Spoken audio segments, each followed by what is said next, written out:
चर्मकार चर्मकार है, बौद्ध बौद्ध है, उसके जाति में थोड़ा सा इधर उधर अक्षर का, शब्दों का भी नहीं, अगर फर्क हुआ तो उसको उसकी सहूलत मिलती नहीं है। गवर्नर साहब को कौन बताएगा? राज्य बताएगा ना, राज्य की सरकार बताएगी। मेरी आपसे प्रार्थना है, एक बार आपकी तरफ से एक पत्र सभी राज्यों को जाने दो। अगर एजुकेशन में आरक्षण मिला, नौकरी कहाँ मिलेगी? सब तो निजीकरण हो गया। Where is the reservation for that? सिर्फ जाति का आरक्षण देकर राजनीति नहीं, उद्धार सही मायने में करना है तो राज्य को भी जिम्मेवार बनाओ। कि आज श्रद्धेय भारत रत्न डॉक्टर बाबा साहेब अम्बेडकर जी ने जब संविधान बनाया, तभी संविधान में उन्होंने आरक्षण का मुद्दा लेकर आए। क्यों लाए? पिछड़े वर्ग, जाति से, समाज से, ऐसे पिछड़े वर्गों का उद्धार करने के लिए उन्होंने उसका प्रावधान अपने संविधान में किया। 70 वर्ष के बाद में भी आज भी वो कुछ लोग पिछड़े आज भी है, और आज भी हम उनकी समस्या का निराकरण नहीं कर पा रहे। मैंने अभी थोड़ा सा मेरे मित्र अर्जुन जी से पूछा कि हम हर रोज एक एक बिल क्यों ला रहे हैं? आज त्रिपुरा के लिए, कल उत्तर प्रदेश के लिए। मैं इस बारे में बहुत बार बोलता आया हूं कि महात्मा गांधी जी ने एक बार कहा था, स्पिरिचुअलाइज द पॉलिटिक्स। हम लोग तो पॉलिटिसाइज कर रहे हैं कास्टिसिज्म, पॉलिटिसाइज कर रहे हैं स्पिरिचुअलिज्म ऑल्सो। तो both these things are being politicise. हम राजनीतिक दृष्टिकोण से इसका निर्णय नहीं लेना चाहिए, सामाजिक दृष्टिकोण से लेना चाहिए।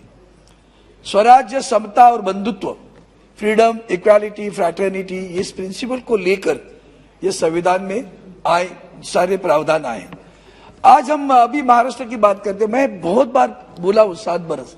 अर्जुन जी, मेरी आपसे प्रार्थना है, आप मेरे मित्र हैं, ये जो स्थिति है उसको अगर आप देखोगे, हर राज्य में जाति के नाम, उच्चारण, शब्द, अक्षर, उसमें थोड़ा थोड़ा फर्क होता है, काम वही करता है।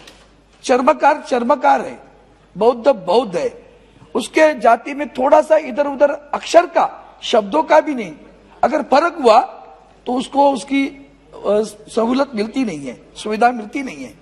जैसे अभी महाराष्ट्र में धनगर, अभी यहां धनगढ़, अब धनगर मीन्स अंग्रेजी में कहो तो शेफर्ड। वो धनगर समाज महाराष्ट्र में कितने सालों से बात कर रहे हैं कि हमें उसमें हमारे आरक्षण मिलना चाहिए, एससी में मिलना चाहिए, एसटी में मिलना चाहिए। वो आप देखेंगे कर रहा है। धोबी समाज, ऐसे बहुत सारे हैं। मेरी आपसे प्रार्थना है, कॉन्स्टिट्यूशनल प्रोविजन कहते हैं कि गवर्नर साहब के जरिए आदरणीय महामहिम राष्ट्रपति जी पूछेंगे और उसका प्रावधान करेंगे। गवर्नर साहब को कौन बताएगा? राज्य बताएगा ना, राज्य की सरकार बताएगी। मेरी आपसे प्रार्थना है, एक बार आपकी तरफ से एक पत्र सभी राज्यों को जाने दो और सभी राज्यों को पूछो कौन सी जातियां पिछड़े वर्गों में है जो आज भी हमारे संविधान के तहत उनको ये सहूलतें मिलती नहीं है। अब अगर जैसे धनगर की बात की, धोबी की बात की, इसको देखेंगे तो ये सारी चीज किस लिए किया था हमने? हमारा जो भारत रत्न डॉक्टर बाबा साहेब अम्बेडकर की जो सोच थी वो क्या थी? उनकी सोच थी शिक्षा में उनको आगे बढ़े, समाज में उनका आर्थिक स्थान है ऊपर हो जाए। अब जब शिक्षा ही नहीं तो नौकरी कहां से आएगी? नौकरी नहीं आए, व्यवसाय नहीं है तो आर्थिक स्थान कहां से आएगा? तो शिक्षा मूलभूत होती है। मराठी में उन्होंने कहा था, शिका संगठित व्हा आणि संघर्ष करा। पहले सीख लो, संगठन करो और फिर बाद में संघर्ष करो। जिंदगी भर संघर्ष ही करते रहेंगे, कभी बाहर आएंगे इससे ही बाहर। वो दिया, एक सोच दी, लेकिन भाई इससे बाहर निकलना चाहिए। आज भी हम देखेंगे, अभी हम आप देखिए बहुत सारे लोग डिस्ट्रक्शन ऑफ फॉरेस्ट की भी बात कर रहे हैं। मैं अलग दूसरी बात करूंगा, निजीकरण की बात करूंगा। हमने जो प्राइवेटाइजेशन पॉलिसी लिया, अगर हमने, आप सोचिए क्या आरक्षण देके समाज को क्या करने वाले हो? एजुकेशन में मिल सकता है थोड़ा सा आरक्षण, अगर एजुकेशन में आरक्षण मिला, नौकरी कहां मिलेगी? सब तो निजीकरण हो गया। Where is the reservation for that? अगर गवर्नमेंट कंपनीज है तो रिजर्वेशन देंगी, बाहर कौन देता प्राइवेट में?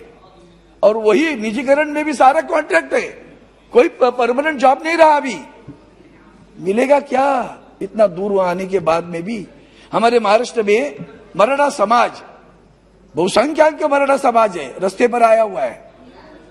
वो एजुकेशनली और सोशली बैकवर्ड है, मेजॉरिटी है। लेकिन बिलो 5 एकर्स ऑफ लैंड वाले महाराष्ट्र मराठा समाज सबसे ज्यादा मिलेंगे आपको। परिवार बड़ा, पहले कभी था 25 एकड़ 50 एकड़, अब उसके बंटवारे हुए, 5 एकड़ से जमीन कम है, जात ऊंचर है, नौकरी में नहीं मिलता, शिक्षा में नहीं मिलता, सोशली बैकवर्ड हुए, एजुकेशनल बैकवर्ड हुए, रास्ते पर आ गए, लाखों मराठा रास्ते पर आए, ओबीसी का आरक्षण के लिए झगड़ रहे, हम नहीं करते। मेरा कहना है कि मेरी प्रार्थना है, कहना मतलब प्रार्थना है आपसे, ये झगड़े है ना, बाला साहब तो अलग विचार के थे, वो तो जाति नहीं मानते थे, उसने तो उन्होंने मंडल कमीशन को विरोध किया था। जाति की दीवारें दृढ़ होगी, पक्की हुई। हम मैं और अर्जुन एक थाली में खाता था, लेकिन आज मुझे याद आता है अर्जुन के बेटे को एडमिशन मिला, मेरे को नहीं मिला, मेरे बेटे को उससे अंक ज्यादा मिले फिर भी नहीं मिला। फिर मेरे मन में आपके बारे में द्वेष पैदा हो रहा है।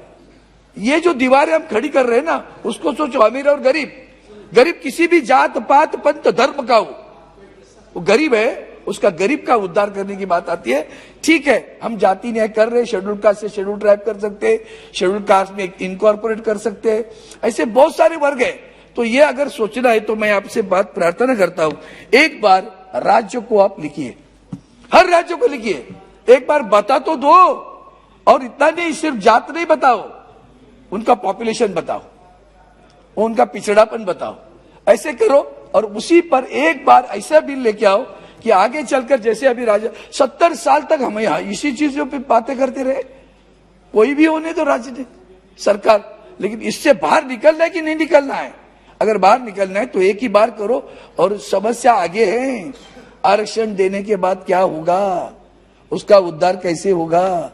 आज भी शिक्षा के लिए नदियों के पीछे, पहाड़ों में, जंगलों में स्कूल नहीं है, ना तुम्हारा डिजिटल नेट है, ना तुम्हारी ऑनलाइन है, कैसे पढ़ेंगे, कैसे बड़े होंगे? सिर्फ जाति का आरक्षण देकर राजनीति नहीं, उद्धार सही मायने में करना है तो राज्य को भी जिम्मेवार बनाओ कि भैया हम दे रहे, केंद्र की जिम्मेदारी आरक्षण देना, हमने दे दिया, अब उनको फैसिलिटेट करो, उनको पढ़ाओ। जब पढ़ेगा नहीं तो, जैसे बेटी बढ़ाओ, बेटी बचाओ, बेटी बढ़ाओ कहते, तो पढ़ाओ तो बढ़ेगा ना, पढ़ेगा तो बढ़ेगा, पढ़ेगा ही नहीं तो बढ़ेगा क्या? उसको पिछड़ापन है।